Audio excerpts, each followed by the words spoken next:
Troop withdrawals have been reported in the Ladakh region that just might be the beginning of a reduction in tensions between India and China. And two US aircraft carrier battle groups decided to go exercise their freedom of navigation in the South China Sea over the weekend. You're listening to StratPost Daily. I'm Saurabh Joshi and it's Monday the 6th of July. India and China appear to have taken the first step towards disengagement and de-escalation of tensions in the border region of Ladakh, with reports emerging of the withdrawal of Chinese troops from the patrolling Point 14 site of clashes between the two sides on June 15th at Galwan Valley, with some inputs also suggesting the dismantling and removal of temporary Chinese structures.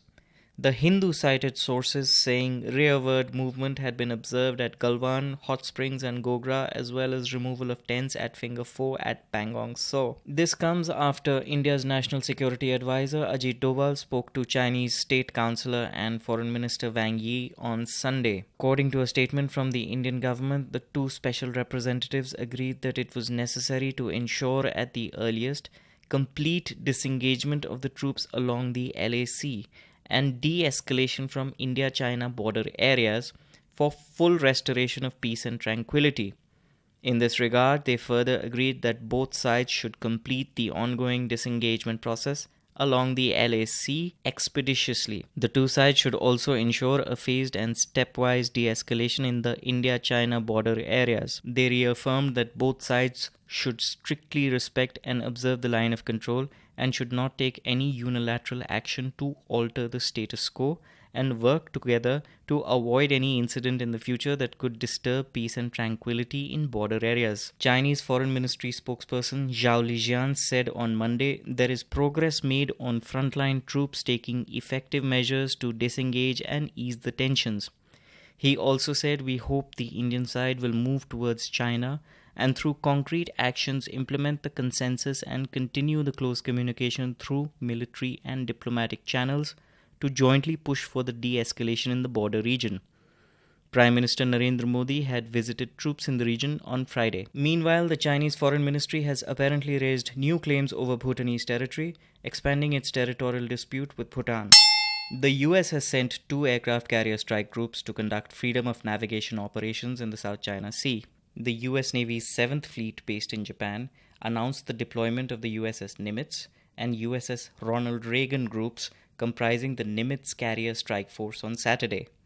This also sparked off a minor battle on social media, with the Twitter account of the US Navy's Chief of Information swatting away criticism of the deployment by Chinese proxies like media outlet Global Times. The US Navy was ruthless on Instagram as well, saying this was not a comeback and that the US Navy had always been around. On the 24th of June, the account tweeted, "We have sailed these international waters for decades, not at all unprecedented." This was in response to a senior Chinese official who called the deployment unprecedented, and then subtweeted this tweet with, "I know the PLA Navy hasn't been in existence for quite as long, but I'm pretty sure that at some point in history, the US Navy has had more than 3 carriers operating in the Pacific." "Yes, I'm certain of it," said Rear Admiral Charlie Brown, who is the US Navy's public affairs officer, in a reference to the Second World War. The Global Times tweeted on Saturday, "China has a wide selection of anti-aircraft carrier weapons like DF-21D and DF-26 aircraft carrier killer missiles. South China Sea is fully within grasp of the PLA, and US aircraft carrier movement in the region is at the pleasure of PLA, according to analysts."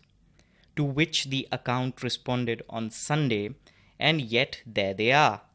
Two US Navy aircraft carriers operating in the international waters of the South China Sea. USS Nimitz and USS Ronald Reagan are not intimidated. Hashtag at our discretion." The 7th Fleet said, with carrier air wings 17 and 5, as well as accompanying surface forces, Nimitz and Reagan form the most effective and agile fighting force in the world, supporting US commitment to mutual defense agreements with regional allies and partners and promoting peace and prosperity throughout the Indo-Pacific. This US deployment for exercises comes at a time when the Chinese announced they would be holding exercises in the South China Sea as well. The carrier strike force was also joined by a US Air Force B-52 strategic bomber for the exercises. US Secretary of State Mike Pompeo tweeted on Friday, "America agrees with our Southeast Asian friends. The PRC's military exercise in disputed waters of the South China Sea is highly provocative. We oppose Beijing's unlawful claims. Period." And that's it for now. I'll be back with StratPost Daily tomorrow.